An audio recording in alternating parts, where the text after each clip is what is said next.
10-year-old Zita, Haru's daughter, had shown the people of Kumayo how to bury a body. The first time they'd ever done it, she directed them to dig it deep enough despite the hard work. She had prayed over the body. She had sung a song over the body. She had helped them find comfort in God's love. And they were all now peacefully going to agree to even put the dirt back over the body in the hole when a man came out threatening and gesturing and saying, "We need to get revenge for this dead man. We need to get revenge because this is the work of Puri Puri." And Zita had tried to stand in the face of this adult, yelling at her and yelling at everyone around them. And then something happened that made it seem like perhaps Zita was wrong and the man was right, because down in the bottom of that hole that was 2 yardsticks deep, the body wrapped in leaves and vine ropes went like this. And you can imagine the response of every villager around that hole. They all leaped back. Some ran into the woods screaming. Some just stood there gesturing and trying to figure out what was going on. But Zita said, "No. God is stronger than Puri Puri. This is God's friend. You go away." And the man, who had thought he was going to get everyone on his side, looked at her, backed up, and all the people who had started to run off into the jungle started to come back, remembering, that's right, this is God's friend, and God has promised to watch over and to raise him someday. We're not going to be frightened. And they came back, and the man realized he had lost them. They weren't going to be on his side, and he left muttering, walked off into the jungle. And the people put the dirt back over the body, and they put a headstone over it. They were kind of confused by this when she said, "We need to put a marker. We need to put some kind of a rock or a log or something here." They said, "Why?" She said, "This is to show that this is where we planted the body, and this is where God will come to raise his friend someday." So they said, "Okay, this is what we do. We're learning to do a Christian burial." They put a big log there, and then they cut signs on it showing that this was a special place and not to disturb it. And Zita went back to her house. She cleaned off her dad's ruler because it was covered in dirt. She put it away. She put his Bible back on his nightstand, and she went about her day. 10 years old. What a day for a 10-year-old, huh? Now, you must be wondering, what made the body move? When Haru told that story later to Elwyn, and they figured out about how long the body would have been dead, Elwyn realized that there's a process that happens when a body dies. After a couple of hours, the body goes through something called rigor mortis, where the muscles all tighten up. But then, hours after that, the muscles relax and the body goes limp. It's just an automatic process that happens as the muscles in the brain are all kind of shutting their connections down. And so that was probably what had happened when the body had moved. It just had been a timing that Satan was using to try to convince the people to still believe in Puri Puri. Well, there was great progress taking place in the area of the Tarama Valley. Christianity was making its way into the land of the cannibals, and people were starting to be different now. And even some of the other people who didn't live there had started to notice. There was an official. There were many officials of this title called the Kiap. Kiaps were Australian men, white men, who had come to Papua New Guinea because at the time, the Australian government was in charge of Papua New Guinea, and so they had police officers.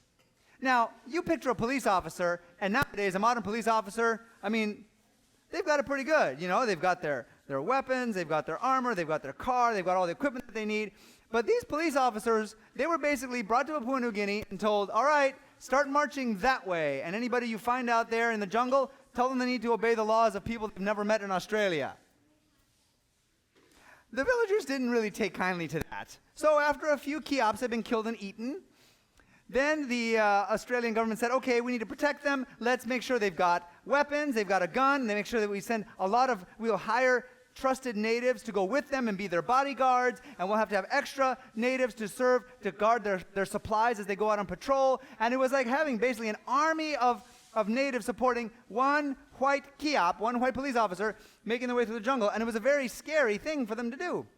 Well, one Kiap came to Haru and said, listen, I heard you've been going up and down the Tarama River. I need to warn you, this is dangerous what you're doing. You know, the people up there, they're going to kill and eat you. I wouldn't go anywhere up there without my trusty gun. I sleep with it under my pillow. Do you have a gun? And Haru said, oh, I have a weapon, all right. Oh, yeah, what do you have? And he reached into his pouch, and Haru pulled out his Bible. And the man said, what? What is that? He said, it is the weapon I carry. And I'll tell you why this weapon is better than your gun. Because, first of all, this weapon has the promises of God. I stand on the promises of God. He promises to take care of me. Listen, I'll read you one. And he read to him from Isaiah 43. Fear not, for I have redeemed you. I have called you by your name. You are mine. When you pass through the waters, I will be with you. And through the rivers, they shall not overflow you. When you walk through the fire, you shall not be burned, nor shall the flame scorch you, for I am the Lord your God, the Holy One of Israel, your Savior. And the Keop stood there listening to him going, okay. You said it helps in two ways. What's the other way? He said, because when I read the story of God to the people, as I visit them in the villages, they change. They start thinking about things differently, and they want to do things differently than they have before. So this is what gives me the protection. This is why I don't need to be afraid, and you don't need to be afraid either, he said to the Keop. And the Keop said, okay, yeah, sure, okay, fine. But I'll tell you what. Do me a favor. I don't want to have to come and rescue your dead body later on. So don't go any further upriver than Kumayo village. I heard that place is okay. But if you go further upriver than that, I can't keep you safe. And Haru said, Kumayo village? That's where I start from. I've been all the way up to Sesabaruma. Sesabaruma, said the Keop. I wouldn't go there with 1,000 men protecting me. Oh, you should go check it out sometime, said Haru. I think you'll find it's a little different now. And the Keop said, you know, you're probably right. I have noticed that when I go to villages where you've been, I just feel safer somehow. Things were changing. People's lives were changing. One of the people whose lives were changed was a man. Well, he was a young man who was named Biake. Biake was actually one of the young men who had initially guided Haru, along with Amoa and Koivi, up that hidden little river from the Turama River up to Kumayo village. Biake had become the first person in that village to become baptized. Biake had now become the first deacon who had been officially chosen to represent the 7 days in Kumayo village and to start going out on his own to other villages. And Biake was so happy to see the things that had changed in his life. He would think back, wow, I used to eat pig. I used to never bathe. I used to never really wear any clothing. I would chew betel nut. I was always having rashes on my skin. I never felt well. Now I feel so good. And my mind has changed too. Do you know now I can read and write? I can look at a Bible and read what it says. I'm so glad to have this in my life. Do you have a question? Betel nut. Betel nut is a plant that they chew because it makes them feel good and it makes red stains come out of their mouth. But it can also cause cancer in their mouths and bad sores. Right. So Biake was so glad that all these changes had happened, but he kept telling Haru, I also want a miracle. You know, you've had miracles. Maybe I could have a dream like Donnie did. I want something like that. And Haru asked him, why? Why do you need that? I just want something to show me that God really knows me, that he protects me. And one day, Biake got the opportunity to get that miracle because Biake was out in the jungle chopping down a special type of plant that they would use, the leaves of this plant, to make roofs for their huts and houses. The plant was called the saksak, right? He was cutting down saksak leaves with his machete, chopping, and he bent down to pick up a pile of the leaves, and underneath the pile of leaves was something that moved like this and bit like this. And when he flashed down and killed it with his machete right after it had attached to his arm, he now looked at it. It was laying on the ground dead, and it was a death adder. And he knew he probably only had minutes to live. He grabbed the machete in the other hand, and he made a cut over the snakebite, thinking that perhaps that would help let the poison, the venom out. But then he just knelt down and prayed. He didn't know what else to do. And he prayed to God. He said, God, I am going to trust you to take care of me. I'm all by myself, and I don't know what to do. I will be dead in a couple of minutes. Death adder always kills. But God, I'm going to stand on the promises like Haru. Stand on the promises of God. And he stayed there kneeling. He didn't have a clock or a watch, but he stayed there looking up to see the sun. And after the sun had moved a little bit, he figured, well, I guess maybe I'll go back to work. So he just held his machete in his other hand and kept chopping. You check his arm, keep chopping. And he didn't die. He went back that evening to the village with all of his bundles of sack and with a little pouch holding the dead death adder, and he showed the people in the village. Haru was there. Haru said, that bit you? Yes. Look at my arm. He said, how are you still walking? He said, I think God gave me my miracle. I prayed, and then I just kept working. God kept doing miracles to protect his people who were there to spread his word. One other miracle I'm going to tell you guys about today. What happened to Elwyn Martin. Now, this was early on when Elwyn had arrived from Australia to Papua New Guinea in order to be able to start working there. He had not yet learned the languages of Papua New Guinea. The main language that people use, especially along the coastline where there were more interactions between the people, was a language called Motuan. And Motuan was a hard language. He had not any idea to how to learn it yet. He knew maybe how to say hello. That was it. Well, Elwyn Martin had to get to a particular river called the Vailala River because he was going to go up that river to reach a new place to start another mission school. And the only way to get to that river was to go out into the ocean around the coastline of Papua New Guinea. There was no boats for the mission to use, so he had to hitch a ride on whatever boat would be traveling over to Vailala, to the mouth of the Vailala River. He was able to get a ride on an oil barge, a huge, wide, really stable-looking big boat. And that was good because Elwyn, he'd had a lot of trouble with boats. He would get seasick easily, and this boat was big and stable and sturdy. He felt really secure on this boat. He got on the boat with his things, and this boat, this barge, began sailing out into the ocean. And after they'd been sailing for 3 or 4 days, the captain told him, and the captain spoke to him in English, the captain told him, all right, we'll be coming up to the mouth of Vailala River soon. Now, the captain was the only one who could speak in English. All the rest of the crew on the ship were Papuans, and so they only spoke Motuan. And so even though Elwyn loved to talk to people, and he wanted to talk to them and get to know them, anytime he tried to talk to them, they didn't understand him. So he could only really talk to the captain. As they were getting closer to Vailala River, the next day, after the captain had said we were going to be getting there soon, it started to get stormy.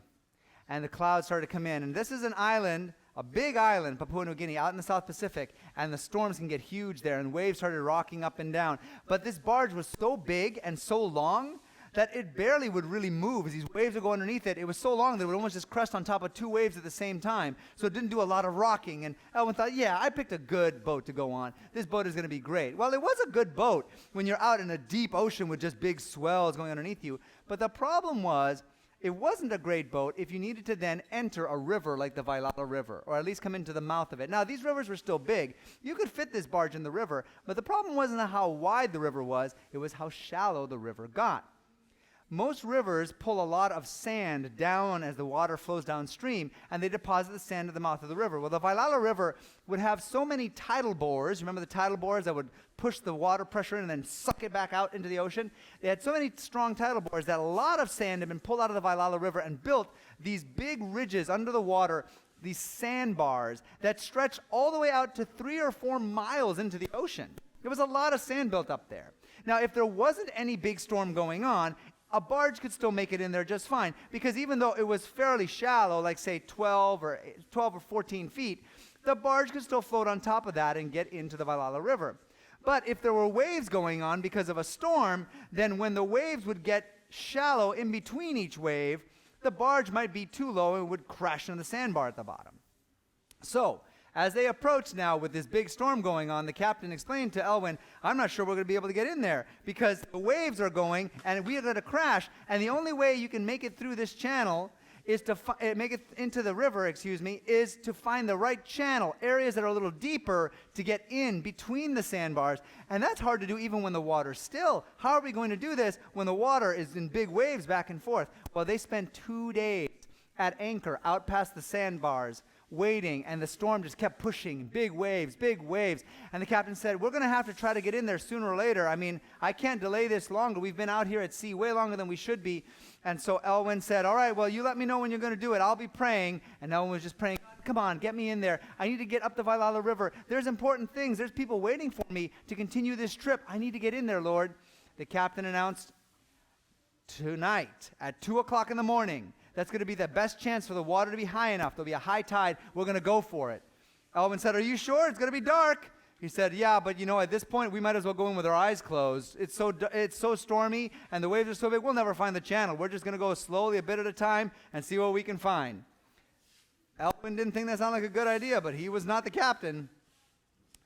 The barge began making its way in, and it did make it about 1 mile in, so now they were about 3 miles offshore, when suddenly the captain's directions were incorrect. They ended up getting the tip of the barge into a shallow place where the sand was raised up, and that caused the front end of the barge to be stuck, but the waves were still coming in from the ocean. They began lifting the barge up like this, more and more, and everything on the barge, which is a long barge, probably longer than this building is, began sliding around on the surface of the barge, back and forth. And these big oil drums began rolling back and forth. And the captain began yelling orders to the crew to throw the oil drums overboard before they start destroying our ship.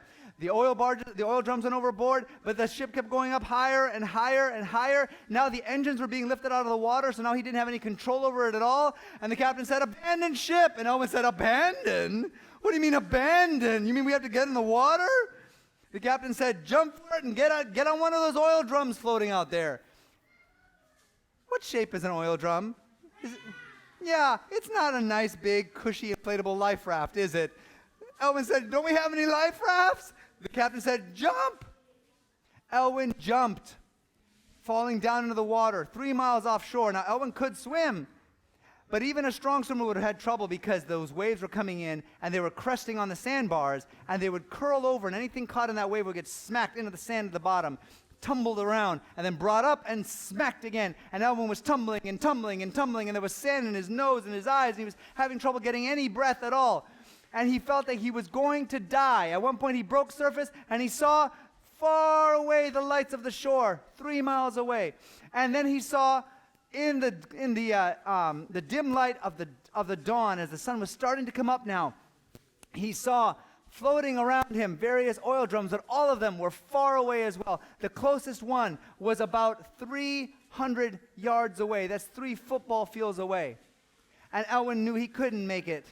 He couldn't make it there. He could see dimly that there was a couple people on the oil drum over there. If he could get there, maybe they could help him, but he couldn't get there on his own. And Elwyn just had enough breath in his lungs to stay afloat for 1 more second before he got pounded under again. And in his mind, he sent up something that I like to call a prayerrow, a prayer arrow. When you don't have time to even say the words, when you don't have time to even go, dear Lord, I'm going to kneel down and I'm going to close my eyes and pray to you right now. Here I go, using some special words. No. When you don't have time for that, you can send a prayerrow. And the prayerrow that shot out of Elwyn's head all the way to heaven was, Lord, save me if you want me to work for you. And he felt the wave coming to crest from behind. And then he felt something different. And he opened his eyes.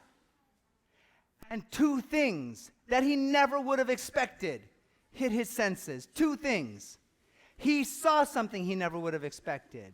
And he heard something he never would have expected. But what you should have expected is that this is where the story ends until tomorrow.